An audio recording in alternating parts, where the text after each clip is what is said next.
let's use the harvester on lenovo.com and let's see what results it gives us.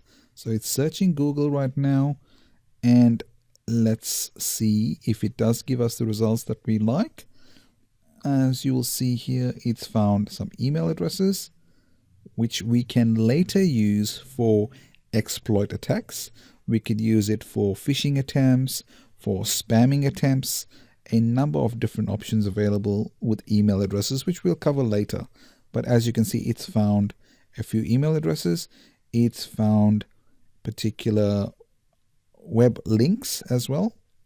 And while it's searching Google, it's found IP addresses for us, different host information, and again, very simply obtaining information from Google that is available, but this tool basically goes in and pulls all this information so we can use it at a later stage for an attack.